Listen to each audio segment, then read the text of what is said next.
Hi, I'm Glenn. I've always liked watching the big game news shows that all the big companies do. As a teen, one of my favorite times of the year was E3 week, when all the studios would have their biggest press conferences all in the same week. Then E3 died, and then all the companies still do their big news shows in early June anyways, with half of them being merged into Geoff Keighley's Summer Game Fest. Anyways, I figured I'd talk about this year's big news shows. This year we have shows from Sony, Microsoft, Nintendo, and Geoff, plus a couple other showcases that I never pay attention to, and a ton of indie showcases that I won't be talking about here. The first major news show this year was PlayStation's State of Play show, which streamed in the afternoon on Tuesday, June 2nd. The show ran for an hour and 14 minutes, with an additional 3 minutes of a silent black screen at the end for some reason. They opened with a 7-minute showcase of Wolverine gameplay. It looks really fun, though I will say the blood effects kinda look goofy. Enemies just explode blood over you, just for it to fade away with time. Other than that, looks like a fun time. It releases on September 15th, good time to release a game.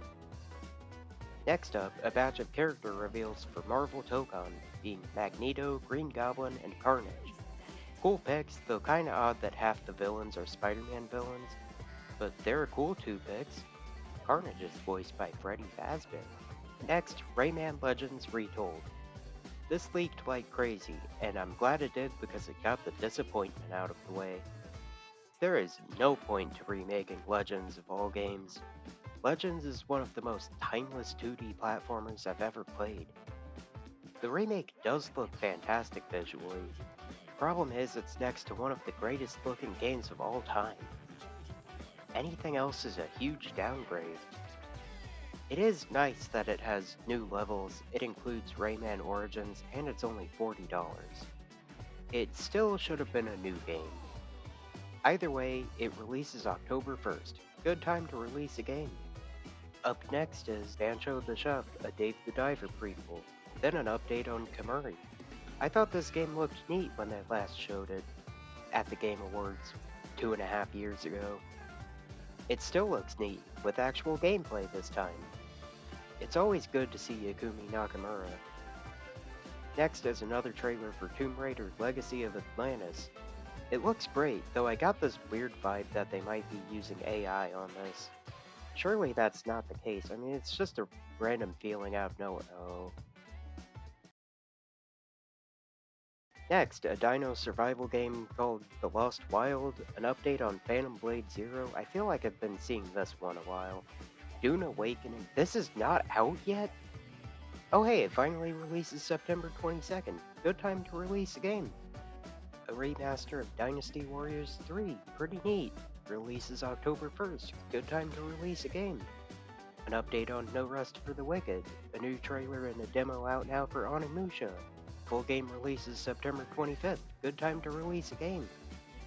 Silent Hill Townfall releases September 24th. Good time to release a game. An update on Ace Combat releases October 2nd. Good time to release a game. A new Stuntman game. I love it when an IP I've never heard of gets revived. The announcement of Ill, which looks high quality and also yucky. Next, a story trailer for Control Resonant, one of my current most anticipated games. I love the obvious continuity error. Solid 50-50 on if it's intentional. And finally a release date, September 24th. Good time to release a game. Next up, a marathon update, a new RuneScape game. Guitar Man, baby! And other PS Plus games too, I guess. Honestly, I don't know why they always spotlight these in every state of play. But who cares? Guitar Man, let's go! Next up, this interactive narrative horror game reminds me a lot of Until Dawn. I wonder what it's called. Oh. Lastly, they end on a whopping 20-minute long reveal and showcase of God of War Lagoon. It looks sick as hell. Rumors were that it would take place long before the events of God of War 2018, which yeah, she's dead before she even became a character. No, it's in the friggin' afterlife and there's gods of all kinds of mythologies. This rules. There's a jump button now, combat looks fast and fluid. Jack played Jello Cube? I'm in. They probably could have cut this showcase down a bit. 20 minutes is a long showcase, and a lot of it was cutscene and not gameplay. But still, looks great, and I'm sure people are being very normal about this game online. Overall, solid show, though it didn't feel as important as the typical E3 show. Could have used another big, exciting reveal or two. Intergalactic comes to mind. It's been a year and a half since we've seen that one. But I wasn't bored when I watched it after I got home from work and skipped through all the stuff I didn't care about. So there's that, I guess. 7 out of 10. Next up was Geoff Keighley's Summer Game Fest, hosted by Geoff Keighley, live in the afternoon of Friday, June 5th. These shows are usually a mixed bag, but I was really looking forward to this one. Seems like all the cool stuff was lined up for this show specifically. We open on Geoff. It's a good one, don't worry, alright. We'll see about that, Geoff. He starts by giving a speech about how gaming continues to grow and shift to more creator-driven experiences. Then you look closer. Independent publishers, isn't that great? At least he tried to. For some reason, this stream had a reoccurring audio desync issue. They fixed it multiple times, only for it to happen again. The reveals start off with a remake of Resident Evil Code Veronica, introducing the scariest thing of all, delayed audio. It's like a boulder rolled through here. Huh? Next, we have a fun Muppet bit to announce a full sequel to Cuphead. Nothing to show for it yet, but they've also been working on an 8-bit spin-off titled Mighty Cuphead Adventure. They didn't mention it in the show, but it's releasing for the Sega Master System. That's stupid, I love it. Next up, the first trailer for Alien Isolation 2. I feel like this didn't show enough considering we already knew it was coming. Like, yep, that's more Alien Isolation. Next, a better look at Fumito Ueda's new game, Gen Atlas, which looks awesome. Somehow I've never played an Ueda game before. Definitely gonna change that here. Or I might just play Shadow of the Colossus one of these days, I don't know. Next, the reveal of a game called Blood Message. It looks neat, though I'm not 100% convinced that the gameplay was real. Too many environmentally sensitive animations that the basic attacks transitioned a bit too smoothly into. Now some new cast members for Stranger Than Heaven. Cool they have Kiryu's voice actor in the huh? And finally a release date, January 15th. Next, a game from the Division devs, Hex, which honestly I'm still hung up on Tupac. Why did they do that? They didn't have to. I really hate that they didn't address how he'll be voiced. That makes me extremely worried that it's some horrid AI monstrosity voice. Hopefully RGG wouldn't stoop that low, but not immediately addressing it is a bit concerning to me. Moving on, a Dead by Daylight anniversary trailer that shows nothing as far as I could tell. Betas for Mortal Shell 2 and Sand. Another trailer for the Assassin's Creed Black Flag remake, a Ninja Turtles The Last Ronin game from Platinum? This could either be one of the best licensed games ever made, or just a cheap licensed game like the last Platinum TMNT game. Or it could just not release like the last attempt at a Last Ronin game. Next, Geoff insults Ben Starr as he talks about the Fortnite update that came out that night. I don't think this needed to happen, but Ben Starr should be at all of these shows. Next, a new Gundam game. A co-op Goose game. A game called Crossfire, which is from a new studio made of former Naughty Dog and Infinity Ward devs. Yep, this sure does look like a fusion of The Last of Us and Call of Duty. Hey, what was that? Another trailer for Control for some reason, not that I'm complaining. The reveal of Guild Wars 3. Thought that said Chud Wars 3 for a solid sec, not gonna lie. Another look at Star Wars Racing with Kit Fisto. Yeah! End of Abyss releasing October 1st, good time to release a game. And the reveal of Blast Harbor. Up next. A few years ago, we announced Sega's plans to bring back many of its classic franchises, including Jet Set Radio and Crazy Taxi. Oh, finally, it's been way too long. Oh, it's just Virtua Fighter again. It has a full story mode, with a weirdly high amount of f***s in it. Another look at RuneScape. I am complaining about this one. Followed by, oh, it's just an ad. A look at a game called Soul Frame, expansions for Grounded 2 and Mafia, the announcement of 1666 Amsterdam from the creator of Assassin's Creed, a Saw asymmetrical multiplayer game, a new look at Lords of the Fallen 2, Star Wars Zero Company gets a release date of August 27th, the reveal of some vampire game. What's this one called? Men? What kind of title is it? Oh, it's a sentence. Blood of the Dawnwalker, releasing September 3rd. An Among Us story game, that's cute. And a trailer for the animated series that accidentally got released like 5 hours before this. Oops. Some DLC for 007 and oh, it's just ads again. Uh-oh, Final Fantasy XIV. I should play that, but I want to play more than one game for the rest of my life. Aeon 2, Jake Fight, crossover of Peak and Slop, and some more DLC for Monster Hunter. I'm happy for Monster Hunter fans that their once struggling series is now thriving, but as someone that couldn't really get into the series, I'm sick of seeing Monster Hunter in every single showcase imaginable. I wish it would thrive on its own time a bit more. Next, a showcase of a game called Swords of Legend. Some cool designs and animation here, though the hits completely lacked impact. Also weird the UI is just Dark Souls, when the gameplay doesn't really look like Dark Souls. But credit where it's due, this was just one uncut boss fight. So much better than a cinematic trailer that tells me nothing. Next, a cute Hot Wheels game where the actual playsets are spread around a city. And it releases September 24th. Good time to release a game. Oh my god, Sonic! Oh, it's just racing DLC. Oh neat, City Escape, huh? Huh? Pico Park. Dedicate your heart to this. Oh, is it finally time for Kingdom Hearts? Ah. Next, a Forza successor called Clutch, Chronicles Medieval. Right now, here's a new look at Sea of... Oh my god, finally, Hollow Knight Silksong Sea of Sorrow. It's not that. Sea of Remnants. This is a music video, not a trailer. Next, the 1.0 update for Pal World. That's just Rayquaza. That's just Latios. That's just Lurantis. There's probably some Pokemon that's like that. Oh! It's been a long 8 years. Oh my god, finally, Kingdom Hearts. Oh, it hasn't been 8 years yet. Why did I even think that? Anyways, Wolf Among Us 2 gets a release date for next year. I'll believe it when I see it. And they've got a remaster of the first coming this holiday. Seems like a good idea. Is this like Stellar Blade 2? Okay, yeah, it's Stellar Blade 2.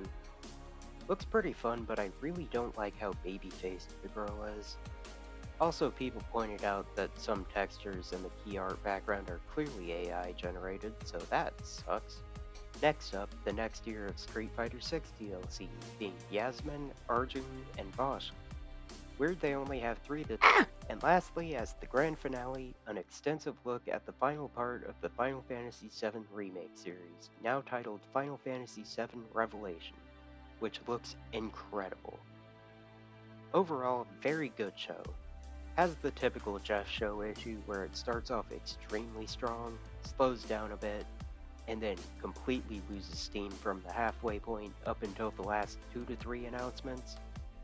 But the good stuff was very good this year, and the underwhelming stuff wasn't that bad either. Solid 8 out of 10. Next up, Xbox.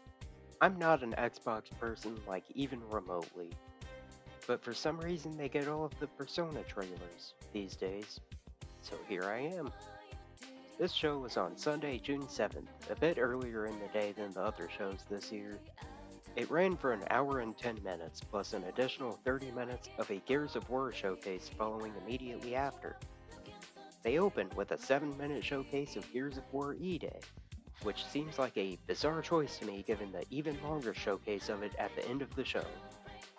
I don't get why you wouldn't do it all at once. Anyways, Gears of War is completely not my thing. I'm sure this looks cool if you're a fan.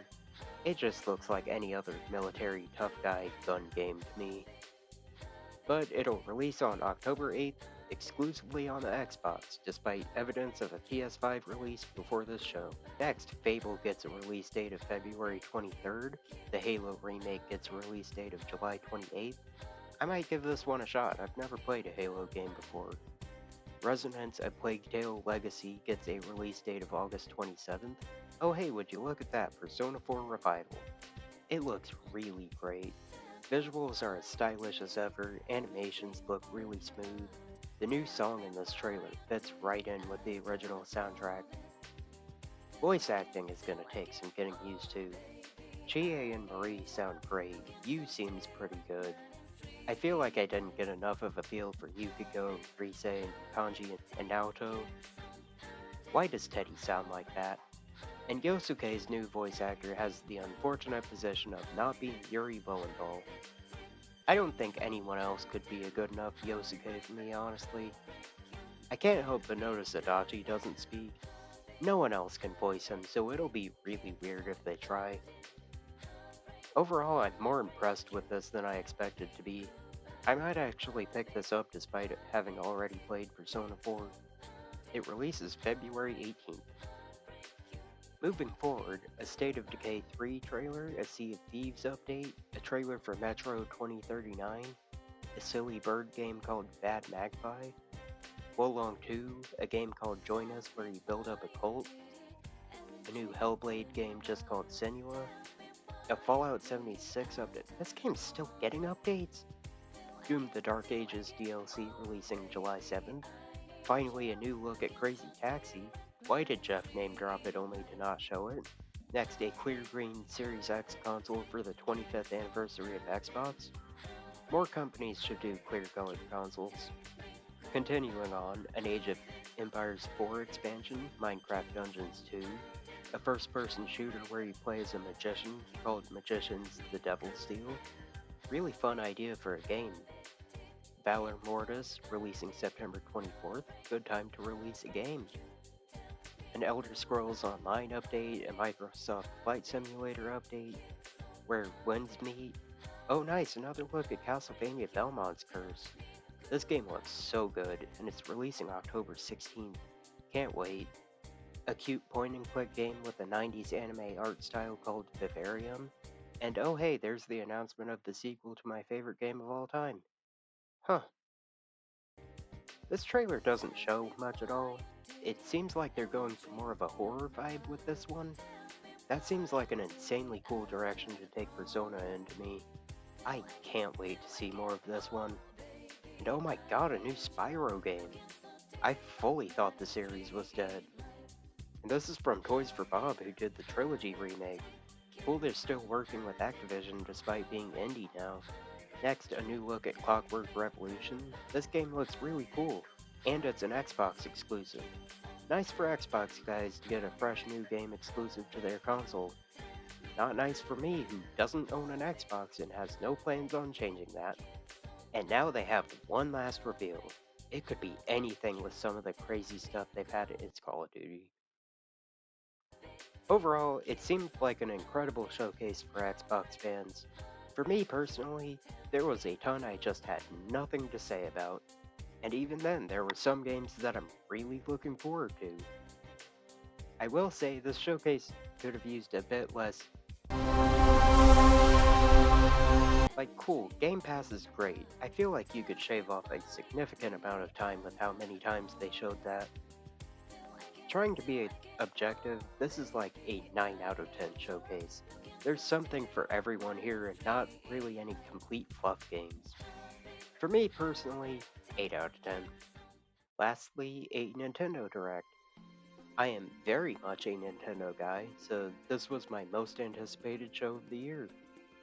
Nintendo had skipped their normal February Direct this year, so their lineup for the back half of the year before this was just Rhythm Heaven and Splatoon in July, and Fire Emblem some other time. This Direct had huge potential since we basically knew nothing after the end of next month. Did it live up to this potential? The show aired on June 9th, early in the morning, though oddly an hour later than most of the recent Directs. It ran for 56 minutes, followed by an hour and a half of live gameplay of some of the games shown. They opened on Rhythm Heaven Groove. Really odd choice to open with. I guess they wanted to get the Switch 1 only stuff out of the way, but couldn't you have done a more exciting opening? That being said, I'm a huge Rhythm Heaven fan. This game looks incredible. 80 minigames is a great amount to have. The RPG side game is super cute. Put her in Smash Bros. Nice to see a bunch of multiplayer minigames that I'll probably never play. July 2nd can't come soon enough. Next up, headlines show off Onimusha, Dragon's Dogma 2, and Stellar Blade are getting Switch 2 ports. They show a new look at Orbitals, releasing September 3rd, Rayman Legends again for some reason, a co-op proximity chat game called Big Ball. What is this, some kind of cookie? Sanji? One Piece Grand Gourmet. Not really my thing, but this looks really cute. October 23rd. Next, a free update and DLC for Pokopia. I'm kinda confused on what the point of the free update is. Maybe it's just because I haven't played Pokopia. Next up, finally an update on Fire Emblem Fortunes Weave. Looks really nice, though I'm concerned this is gonna be Fire Emblem 4 Houses. I have like 200 hours in 3 houses. I don't know if I can do it again. But when does it come out? You gotta be kidding me. Back to headlines, Ninjala 2. Weird to call it 2 since the first was an online game and this isn't. Nintendo Switch Online event, the DK Challenge, basically that NES World Championship game for NSO games, gets you a little card. Kinda dumb that it's a limited event. Speaking of dumb limited events, Bananza DLC Mario event. Limited events for paid DLC is really dumb. Especially when that DLC shouldn't have been paid in the first place. Vampire Crawlers isn't on Switch yet? Oh. I know nothing about Jujutsu Kaisen. I don't know if this game is a good fit for the series. But cool, the Vampire Survivors devs got to work with a huge IP. Lords of the Fallen 2, Lies of P, physical comes out on October 2nd, it counts. DMC 5, oh nice, Muramasa. I love Vanillaware and haven't played this one yet.